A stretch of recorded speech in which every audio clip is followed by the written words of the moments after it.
guys! Welcome back to another video! Ngasigi videos dadi akoy zodiac reading gi last part do loisondoine. Last part haidi wathoriba zodiac Mari, Libra, Scorpio, Sagittarius and Capricorn. Zodiac Mari sigi reading do ngasi loisondoine aduna zodiac reading gi last part ne. Ngasigi reading asi sodom general reading oigani aduna yamna personally di resonate torokta yai adui targa so generally some kay haini Miyoi khardadi dum ayambana general oina resonate tawni hadi chanagani haitare ko aduga yamna ka henba personal reading tawbining basigina hadi like zodiac khakina tana atopa field of reading da tawning targa su aigi Instagram link do description box adum hapcharamge aduga adum personal reading tawbining basingna aigi Instagram do changbiraga message habiro aduga isagi slot booking tawba yagani so ngasigi onadi last part of the zodiac reading se continue tawrase mata manghandabida let's get into the video. So Libra mayamgi reading horase Libra singi like adum hozik present ta kai go through tawri amadi future hadi near future da kai go through toropi ai aduga advice oina kai lay plus energy card sing draw tawdaine adu ahanbada present future gi card hana pick tawrase Seven of Pentacles reverse,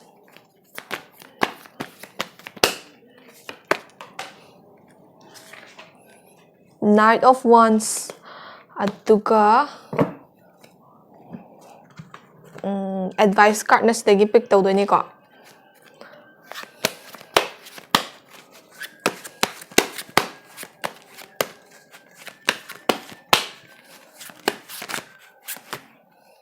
Dum stage pick tawrage Nine of Swords. Okay, anxiety. Aduga energy card pick tawrase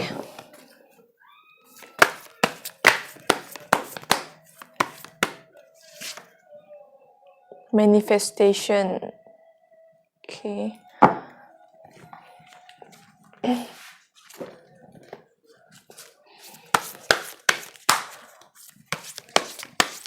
Ay camera se amna name pagi haidi tripod to amna name haidi like makhong da ina taklaw namda gre du semba da tan na dum name asu dum namme communication punna card manga taruk ka tholak pasidi lobong khangda bani na reshuffle tawza bani ko haidi like manga taruk chong thorapado noinamak yengba yai du tar su matam yam lawani duna confidence. Okay, so Libra gi damakta reading sigi card ching noinamak pick tawba loire ado matam manghandabida reading sida do mai onsala se ahanba card china ko present da kai go through tawri habado sigi Seven of Pentacles reverse na tak to neba ko ado sigi Seven of Pentacles hariba card chi reverse sigi card chi gi matungina Libra singse hozik se masa se yamna taw ba thabak ta mahai cha daba haigadra haidi moina kainom tang da invest tawzaba phazna hotna zaba je haidi long term investment oige haina hotna babu oiro short term investment oige haina hotna babu oiro moina hotna ro basingse ayamba no wasted effort oina chatba haidi kainom da paisa nung sa thadaru bai tar so paisa nung sa mangba gumba na trakana time and energy manga tokpa adagi relationship kumba da su moina thadajari effort to adudugi low return phangba haidi relationship che pura one sided mak hoi adumaina one sided ki side type da su satpa aduga one sided mak oidraga su masana haidi like Libra sing sina thadariba effort che moigi partner or moina khanjariba miduna yam ka hen appreciate tawbi da bagumba ko adugumba sing duna maram oraga moise makhata na like effort thadabada Talaba or like distracted or bagumba adagi kemta su kana pham khangdana kaidabagi makhata na sum hotna doino kana give up tawning bagi nature ama lak bagumba haidra give up tawning bagi vibe ama lak bagumba sigumba sing se khara go through tawri hai both career basis or bi relationship basis or bi ko moise ke haini moina taw base sum mai pa tragadi kanamta na hotna ningang tina try disappointments ngata sum bit layer ta manga ta thengnarak tardi sugumba khara present ta go through tawri na hai ba ko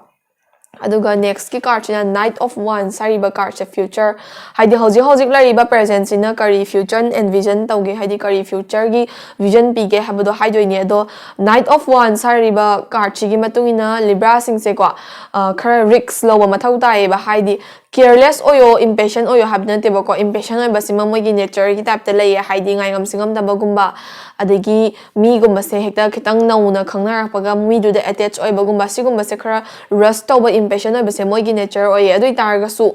impatient oy da bida risk law hai ba haidi risk to law ga da bane risk law bada ki roi da bane ano ba explore and advance to bada ki roi da bane adui targa su careless oina tawgano haidi na sana confidence layer kanda phazana feel du game ram da khanga kanda risk to law na haiba ko aduga makhata na moisa wakhal da di plan me ama layer ga execute tawba ngam da ba haigadra adagi plan sing se or opportunity sing se mit mang ta lai tar su grab tawba ngam da bagumba ke hani wakhal da di phanam na sagat pal ga pura scenario ama build up tawba loira ba du tar ga su thabak oina pangthok padi ngam da bagumba sigumba sing se future da thengnarak pa yai na haiba libra sing gi damak ta ko aduna sigi future card china kai hari gi hamatam da sigumba sing se thengnarak ka dawre habagi vision ama urabani na isana ko haidi wakhal da tang khallalaga leibai mahutta action oina pangthokna ba action oriented oina ba adagi isana hojik ngang ki ba thabak se thaba oina fatlauna convert tawna ba adugumba hona biyo aduga yamna ambitious oi biyo na hai ba haidi honda ki chahi sida haigadra isagi career isagi future gi damunta si ma tawda ba yade habagi goal ama set tawbi horo haiba gumbani ba ko haidi like adum isagi career future si delay taraga thambai type ta adagi nga sa in habdo taw bada mahi cha da badagi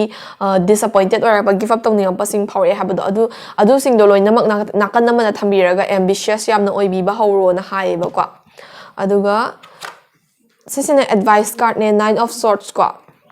9 of swords sorry ba card chi advice card chi gi matungina libra sing se yamna anxiety gumba go through tawba haidi kaino magi thabak amagi damakta relationship oi bi career oi bi ama hekta feel amada ko adum kaino ma tawraga adugi result ngai bagi damakta anxiety oi bagumba anxiety yam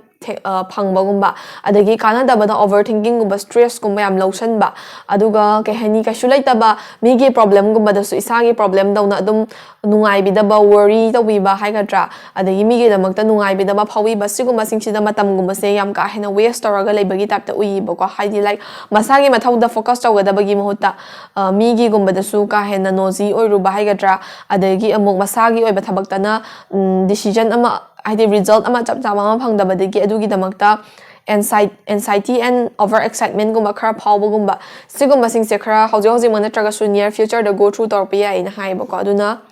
advice oina kai lege haba matamda isagi thabak na tabada isagi thabak na tabada time and effort yamna thada bigano yamna waste to bigano aduga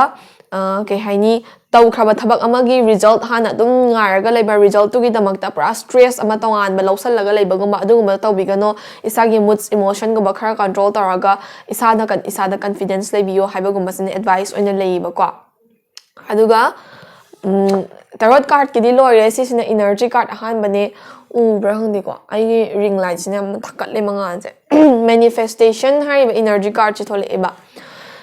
sigi manifestation hariba energy card chi matung ina libra sing se hoji se masagi skill potential mayam se aina hoste mamangi card na so hagi bado wakal di myam ma khallaga leraga thabak oina di amta pangthok pangam da bagumba adagi action oina kemta convert to wangam da bagumba sigumba sing se kara go through the ri na hai ba ko aduna libra sing se isagi skills isagi potential phasna manifest to biraga aina nga sai habado ambitious oi biro habado adumani isai goal isai career gi damata phasna well focus oi ba ho biro natraga di matam se sum thengjin grani haba se sigi energy card han basina hairi ba ko sitina next energy card ne communication hari ba energy card chi thole ado libra sing se communication cut off to bayam kan bagum ba haigadra moina kitang nungai ta ba or moina kitang pam da ba kaino ma thola pa matam da communication cut off to ba or ignore to ba sina moi gi solution gi type da use to ba sigum ba sing se khara tawe na hai ko ado sigi card chi na hari se problem khuding mak ayam bana libra gi hoji face or problem sing se ayam bana discommunication or miscommunication haidi like communication wat pa gumba adagi gap yam thamba gumba sigum ba dagi sukhar arise to ram ya gai na hai ba ko aduna friendship kumba relationship kumba gi problem sing se phasna communicate to biraga understanding prok na bagumo na biraga yari gai solve to na bo na biyo kitang nungai tre or kitang pen re hana communication cut off kumba se tau gano hai basina energy advice oina leiba aduga aroiba system energy advice ne confidence sari ba card che thole ko sigi confidence sari ba card chi gi matung ina libra sing se they lack confidence ko haidi nga sai aina haibedo masana masa thajaba watpa judgment pibagumba di am kanba adigi masana masa doubt tawjabagumba sigumba se khara go through tawba yai na hai aduna thabak ama taw matamda aina nga sai haibedo confidence laina risk lobiyo na haiduna ko adumaina confidence ya mathau ta ye confidence yaw dragadi dum failure gumba disappointments gumba se makha tan thaina gini duna isana tawba thabak to fully isana isabu trust tobiyo haibasina like last energy advice oina leiba ko so Libra gi general zodiac reading matang swaida loijare sidagi dum lawba yaba general advice lotion biraga cc tawba yai habado dum khanbiro aduga mathangda like 3-4 months later adum zodiac reading se amuka halakini aduna cc amna like distant future or yamna arapa future gi kaino nateba vision nateba ko adum hojik lariba situation jina matam kharagi oiba future do uhanbado adu singdugi maram da haibani aduna sina adum permanent oigani habdi laite isana change tawbagi matungina changes lakani so adum general advice lotion biraga kari the growth tawbi ai kari da change tawbi ai do khanbiro ngasti ko yadi matang side Libra gi reading lotion jarage. Hey, so it's time for Scorpios. Scorpio mayam gi reading horror se ado patam se manghanda bida adum makata na mari jatha se Scorpio gi present kai go through tawri future da kai rak pa yai habado ko ado ahamba karchina Scorpio gi 3 of Wands sari ba card thole ko aduga ani suba card china Venus sai getaw Empress sari ba card thole aduga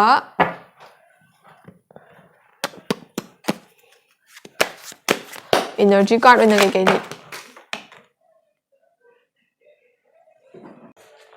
energy card oina kai leige do yang ase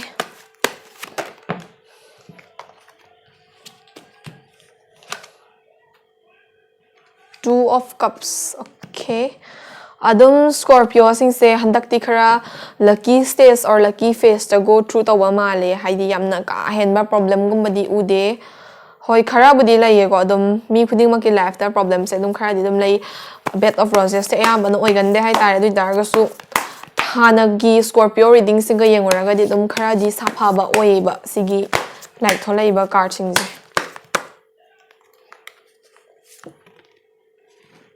soul satisfaction. Okay, yamna interesting oiba cards ngaktani.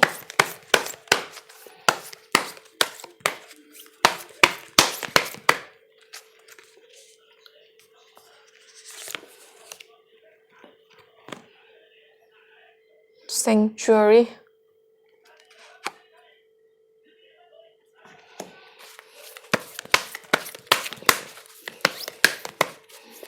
And highest Scorpio sing se khara hodik se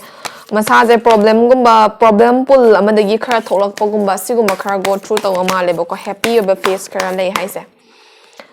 Okay, yamna pai positive thinking. Okay,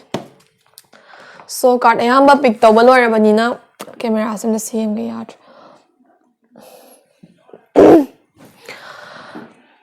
card ayamba pick taw balor banina reading horror se Scorpio singi ahan bada 3 of Wands sari ba card che thole ko 3 of Wands ina Scorpio sing se hoji kari problem go through tawri amadi hoi problem haimanda na ise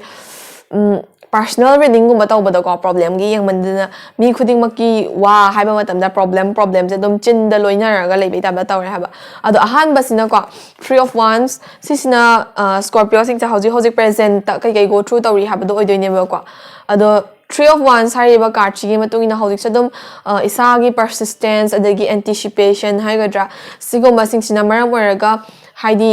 adum smooth and stable oiba present amada ti go through tawri ba haidi yam ka hena charang khorang na ba or yam ka hena problematic oiba adugumba di go through tawdi ba kwa aduga moi se amuk haidi phanamna nungai na smooth oina chatli hai taraga su plan gumba se haidi hekta kai ba gumba adagi kainoma khanjaraga for example next week ta ai sima phamja koi ba chani kaina khanja ba je adugumba khanja ba plan si di hekta oithokanda ba gumba haidi hana dagi plan out tawraga leiba thabak sing je pangna oithokanda ba gumba adagi planning do yamna poor planning oiba haigadra haidi adugi plan do scenario ba missing do adu do khara kai haini cooperative oida ba haigadra adugumba sing do namara ka ayamba plan sing je hojik se khara kai ba gumba haidi isaga ba personal oina di smooth oina sa taraga so adum barriers kumba obstacle kumba se group oiba thabak ama tawminnage na khala kanda du kumba hekta tholak kumba adagi relationship ke oiba su yam ka hena problematic oiba di laite du taraga so haidi mi ga pun ma thaba ama tawminnage hena khalaga di problem ama na traga na ama se dum or ayat pa ama na traga na ama se dum tholak pa kumba sigumba di khara go through tawi na hai ba haidi 3 of 1 sari ba card china ko ado present sida adum haidi yam ka hena aigi life se amna problematic oire kaina haibado adu makti na te adu targa so to some extent khara makhadi safare khara makhadi nungai na lei na hai adu targa so some feels haidi feels khara the problem je dum khara go through to bai tap da tawe ba kwa aduna hoi adum aphaba card ne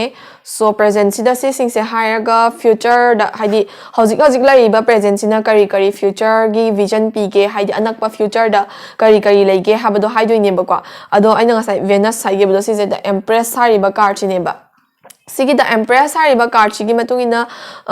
scorpio sing se kwa hojik lai ba mong ma tausina haiga dra hojik lai ri ba present sina kari future kari future gi vision pi ge ha matam da ko moi se yamna ke haini emotional side se khara strong oi ba haini keno moi emotional side se ko nu pa oi tar ga su nu pi tar ga su emotional side dum loi na mak lei ne tra adu go ba emotional side se khara strong oi ba adagi dum imung manung gi oi ba household work kum ba da khara thawai yaw ba ha ga tra imung gi oi ba thabak tawning ba adagi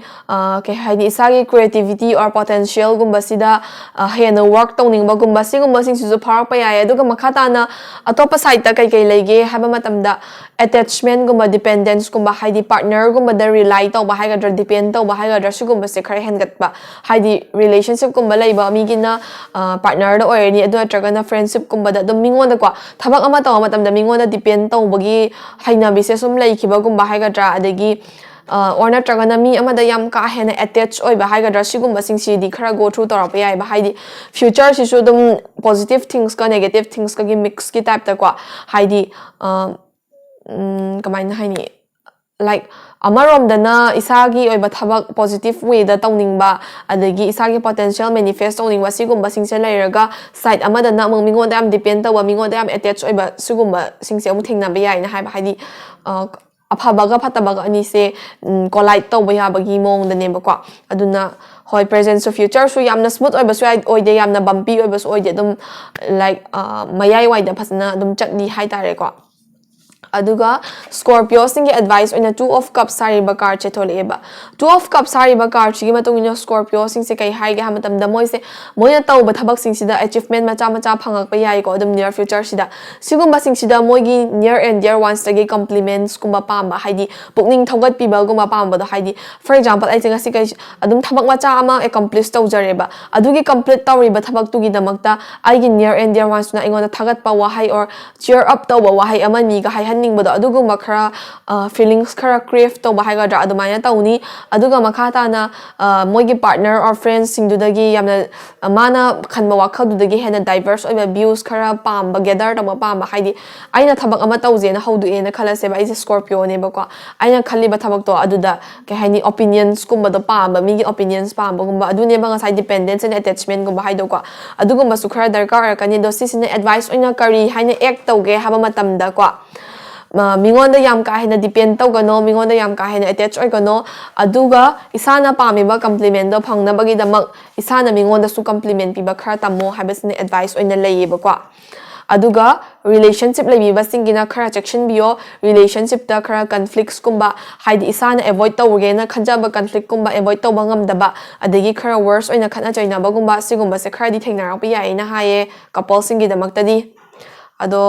Tarot card ki di loire makhata ba energy card yengse soul satisfaction kwa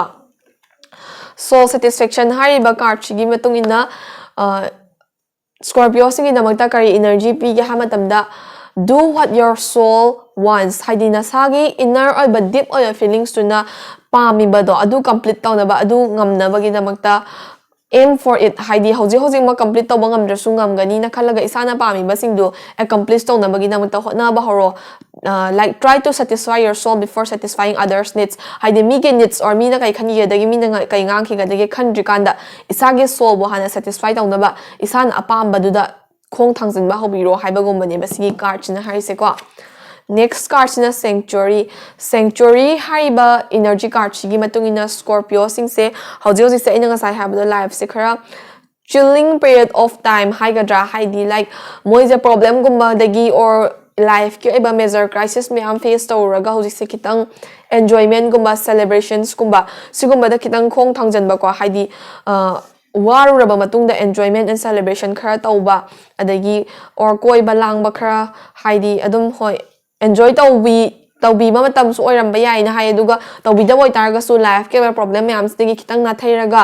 no matang oi targa su koi balang ba or enjoy taw thopio hai basina sigi energy card advice oina lei ba ko aduga aroi ba energy advice na positive thinking sina kai leige ha matam da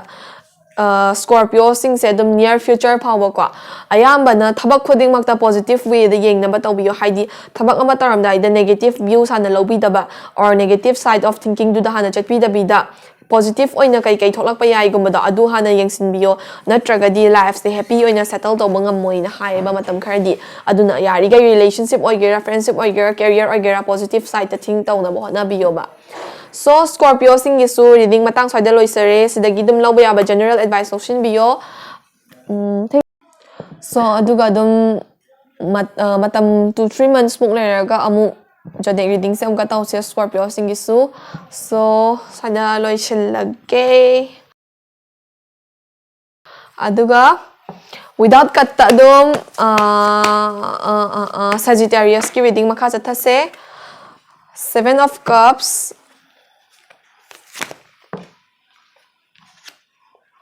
the Hermit. Okay, yamna relatable oiba card ne hai tare oppositely relatable oye ko oppositely haidi num explain tar age haidi yenga pa taraga dum gyan tabiro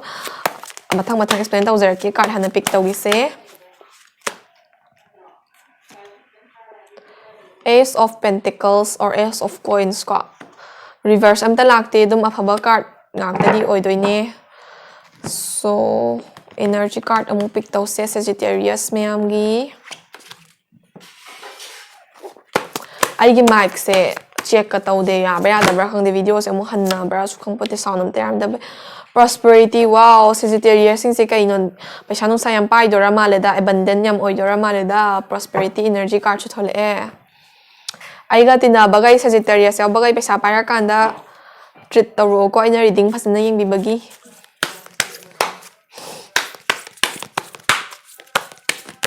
specific oiba Sagittarius khara yauri aiga tinaba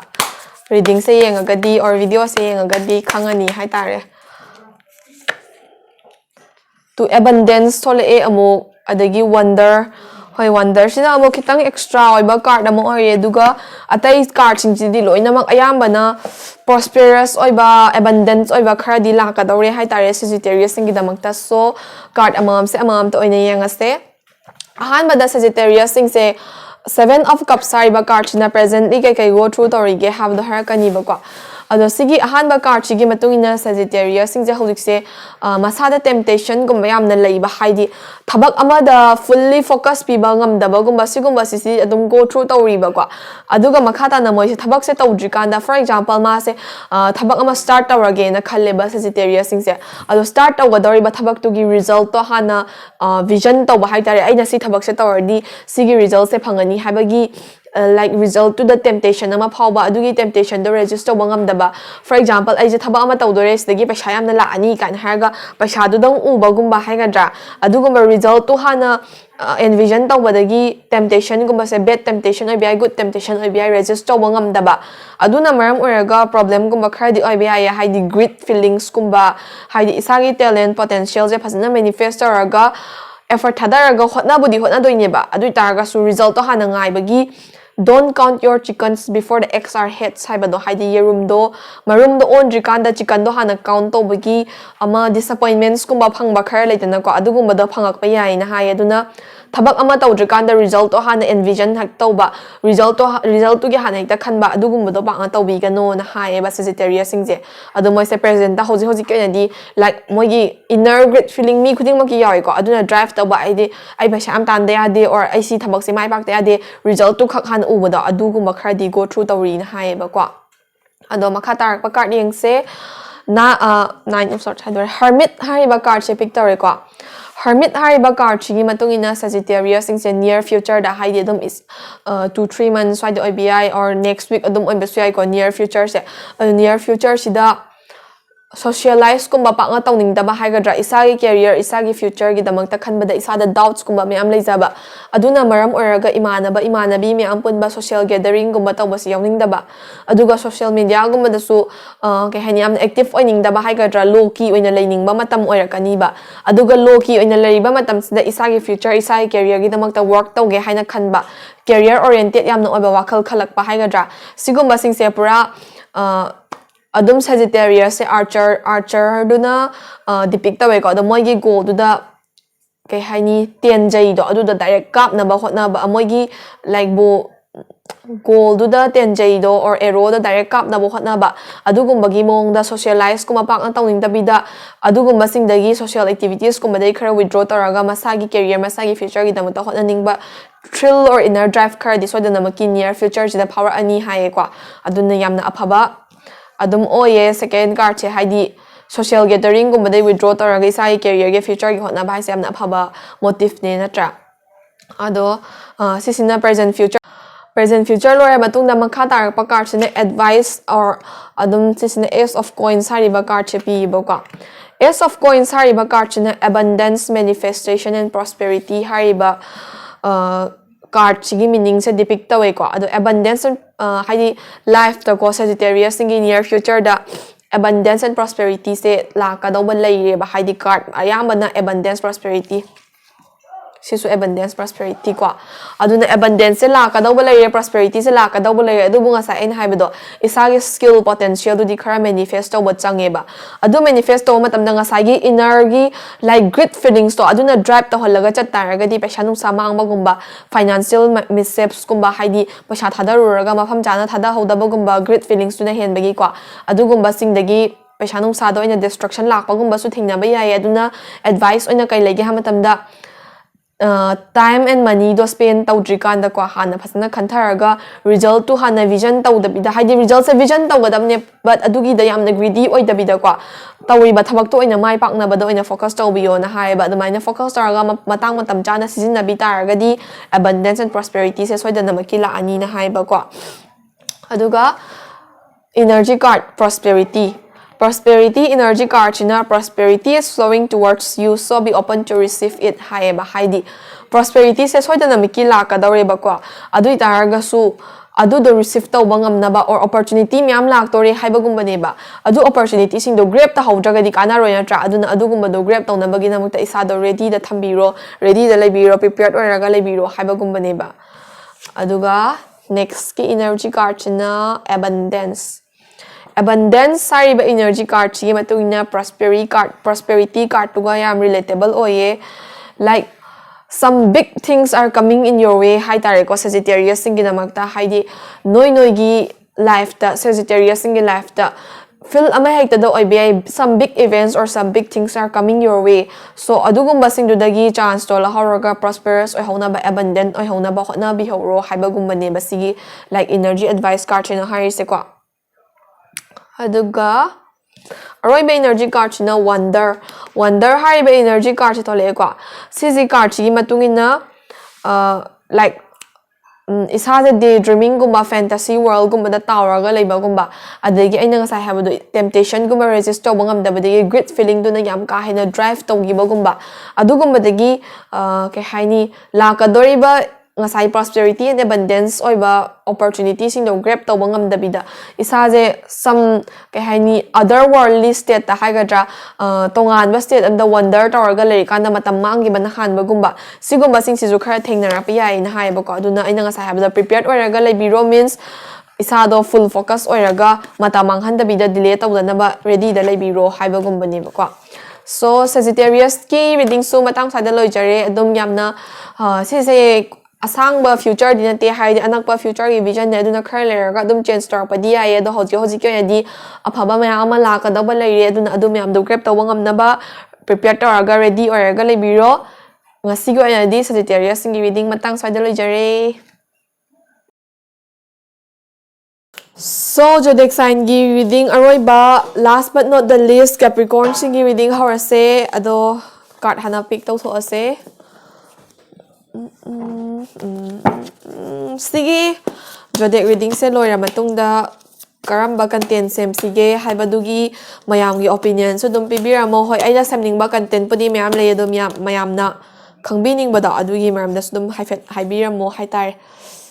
Eight of Cups. Khangbining ba haidi adum reading tawhaning ba leiramgani danno ko feel of reading haidi khangning ba hiram gumba adugumba do haifet adum suggest tawbiramo. Second Queen of Pentacles. Okay.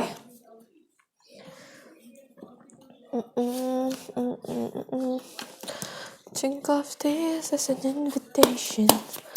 Isolation, Art Mother. King of Swords.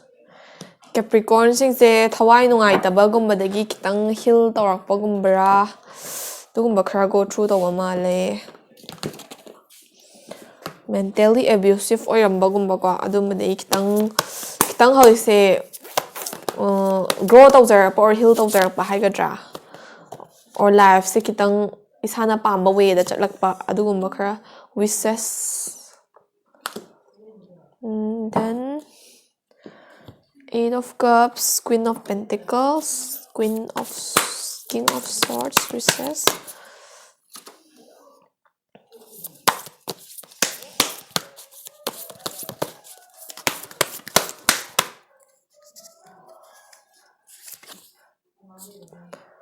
No need to do energy am yaudra mama la igi wa khong je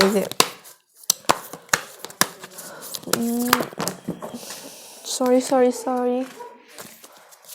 ai se kana taw banate ba haidi aroi bani kana lai thok banate ba ko card sing je yeng bada yamna dal ocean gi ba hai gadra adugum do khara feel tawi hai tare do kashubudi kai de phaba card su dum yawi phattaba card su dum yawi. Gentleness. Okay. Horse, so Capricorn singi reading. I'm back to being energetic. Aduna reading se pasana tawase. Ahanba card na Eight of Cups kwa. Eight of Cups sari ba card sigi matungina Capricorn sing se ko moina hana dagi tawge haina khalamba thabak natraga na thoani haina khalamba avoid tawraga dum leirakpa haigadra haidi for example breakup ama go through tawdore haba se khangba or natraga na kaigumba pot ama thabak ama thawdok ama unwanted oiba thabak khara thoka dawre haba se khangaga moina dum yarige avoid tawna ba dum tawraga adagi life ta decision lawom khangam dabida leiramba singse hawikse in place ta tarakpagumba tokadawbana tokhiba oikadawbana oiba adamaina ayamba singse life ki oiba thabak singse ayamba na masa masagi phases ta masa masagi oiba mafam da changakpagumba haigadra amaina tawin haye duga presently or currently kai ahenba go through tawrige ha matamda day to day life se amna dissatisfaction na feel tawrakpagumba haidi isana hotna jaba or isana thadagiba effort ka adagi phangakpa results sing yamna chana daba adugumba dagi life sida kai haini kari ahenba anauba tawba yai or kari taraga life sida energy se rebuild up tawba yai adagi isa je kai taraga enjoy tawthokpa yai haidi adum waraga leiba yapon bayaba nate kaina khanba ayamana Capricorn sing se adum in terms of career to oiba in terms of relationship to oiba khara okay hain unhealthy oiba phase khara go through tawre hai tare kwa adudagi haudik se isana isagi word kumba realize torpa dagi isana isa je khara self love kuma piningak pa aduna maram oraga enjoyment kumba khara tawningak pa adagi dum life se kamaina marek ma hau thukna nungai kani kaina habagi wakhal gumba khara khalak pa sigumba dagi life ki deeper purpose khara han tawna ba hotnari hai ba present sida kwa ado si laire So next ki card na Queen of Pentacles hariba card se reverse ni kwa. Sigi card sigi matungina Capricorn sing se kay haini near future sida haidi hojik tagi hauna adum near future sida kwa. Thabak kumba or isagi tawriba ithau sing du da yam ka hena focus oi ba haigadra. Adagi imung manungi responsibility or duties mayam fulfill tawna bo hotna rikanda. Social gatherings kumba da or imanabi sing pun balang masida pakna nga yaw ba phangda ba haigadra. Adagi imung mingonda or friend mayam ko socialize tawna ba matam phangdaba sigumba singsina maram oiraga isaje isolated feel tawba haidi mi myam sina isaje deserted tawbiramba or isaje plan sing de include tawbiraktaba gumba se thengna ba haidare ko haidi adum hana pulam mi singna plan ama sinu matamda Capricorn sing si de chille habagi mongda include tawramda ba ko haidi bad motive tana tabi de include tawramda ba digi isana di isolated oire kaina feel tawzaba thawai nungai taba mood swings tawba adagi sigumba se tawrakanda mu share to thopam se paknan leitaba gumba sigumba se khara go through tawrapiya hai ba ko near future sida aduna ke haini sigumba sing se khara avoid tawna bagi na moita kai kai tawba yage haiba matamda ko isagi thabak kumba duties kumba fulfill loina mak tawgadamne adui taraga su socialize tawna ba matam khitang do or su kai thopi gadamne isai thanda lonely oiraga na nungai or ithanda leraga na nungai kaina haiba vibe se thadok pi gadamne haiba like thadok pa khara tambiyo haiba sina adum future advice oina su laiba ko next ki card na King of Swords hariba card chi gi matungina Capricorn sing se hoi si hayena sawa mi so yawa ya edu taraga su Capricorn sing se by nature basically moi se khara manipulative oi ba haidi relationship kumba or kaino ma thaba ama taram dai da moigi khanba moina khanwa wakhal sina chumme na khanba adagi ego fit yam tawba haigadra adagi thaba ama taw matam da moina khali ba se chumme haina khangraga di adudagi on thorpa matam da moida sounding ba aggressive oi ba behavior utpa adagi mana bu tawri kai de chumme habagi wakhalon na leiba sigumba se khara di tawe na haye kwa awna sigumba singsna maram araga recently or adum hauji su go through tarambe ai duka makha tana su tarapi ai mentally abusive oi ba thoughts khara haigadra unhealthy oi ba thoughts myam khanba mood swings kumba tawba sigumba se khara go through tawba yai adagi tawri ba oram ba su yai kwa aduna advice oina kai leige ha matamda thabak ama tawdri kanda or kaino mangang thokdri kanda phasna khanthabiyo se kok se brain se sizinaraga phasna khanbiyo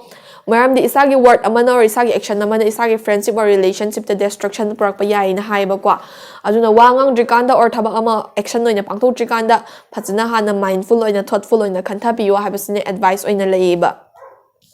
next ki card na wishes sari ba energy card chi thole e wishes sari ba energy card chi gi matungina Capricorn sing se be careful what you wish for hai ba kwa haidi isana wish to ba isana pamba sing se wish come true tor pa ya bagi mong de laiye kwa adui tar ga so wish come true tor e haina wish come true tor e ba fulfill tor e ba thabak khodi mong isada kana ba nga ta oigani ha ba di leite ha ba se sige energy card chi na hai ba haidi for example aina past ki relationship tongna khraba ma hanjina ba pa me haina wish tor khalaseba adugi wish to fulfill tar matung the relationship to the happy oini habagi guarantee laite habagum bane bokasina haise aduna be careful what you wish for as what you wish for will come true but it will not be it will not be good for you haidi wish story basing do come true or fulfill to baya badi chances wange dui tar su fulfill tar matung da noi da kana ba oigani habagi guarantee laite habagum bane ba aduga no need to do haiba energy card se mo pick tawre sigi card sigi matung ina ngasai Capricorn sing near future da mina isolate taramba or mina kay haini include tor taba plans kumba adugumba dagi isolated feel tawba lonely feel tawba sigumba se go through tawba ya in haidana kwa adudagi di makhata na moise kai khalakani ha matamda moina di agi damata khandraga ina moi kai khandoino haiba kok ama lakpa gumba kwa adagi thaba ma taw matamda moi adam taw sani aina kai dabai tawdoino kaina haiba adagi group function gumba mataw matamda ai ta hodra loire kaina haiba mingona in thokna bo hotna ba gumba sigumba attitude khara lakpa yai na hai aduna sigumba se sum taw taraga di mina nuksida ba gumba mina phatana khanba gumba mina lana khanba gumba se sudum theknara kani aduna sigumba behavior or attitude se khara control to biyo na hai ba ko aduga last but not the least gentleness sari ba energy card che pick tawe ba gentleness sari ba energy card chi matungina Capricorn si se wangang ba da khara rude oi ba or moina taw thora pa action or behavior je khara harsh oi ba haiga drama na deal do ba da khara ke haini yak na u ba haiga dra khara mingon da khara sweet feel taw da ba do moina ngang thora pa taw thora pa thabak sing je aduna maram oiraga isa da problem gum problemgumba or mina like noigi thabak to tawningdabagumba or noise nungsidabagumba nungsidaba in the sense mina sakta nungside kaina hainabado adugumba singdo khara su thengnarakpa yai na haye aduna try to be as gentle as possible haye thabak ama taw matamda or wa ama ngang matamda yari ge gentle oina ba hotna biyo haibasina matam khara gi oiba energy advice oina laye adum long run oina sinar su yai daraga su matam khara di gentleness se sisina surround tawhan biyo yamna harsh oibigano yamna wild oibigano yamna rude oibigano haibagumba ne bako so sida loire Capricorn singi reading su sida gi dum lawa yaba general advising option laga mathangi zodiac reading among I minarse so ngasigi oinadi like ngasi di zodiac reading loinamaki kay haini reading tawba loire aduna mathangda ina ngasai habado mathangda kari content ta video semsige habado adum mayamge suggestion lai targa dum hapiramo aduga like mayamna tabining ba reading or tawhanding ba reading lai targa dum haibiramo haitare ko comment box ta aduga hoi makata na dum interesting oba video sing thagat pangam na bahot na jage aduga smaina dum 2-3 days khaka naraga alternately dum video thagat pangam na basu hona jage aduga aigi channel asibu makata na support to biu video asibu like like amadi share to biu na isagi opinion so dum comment to biramu ngasi go na di zodiac reading gi ending do haidi side oirase thank you for watching my video keep supporting me bye bye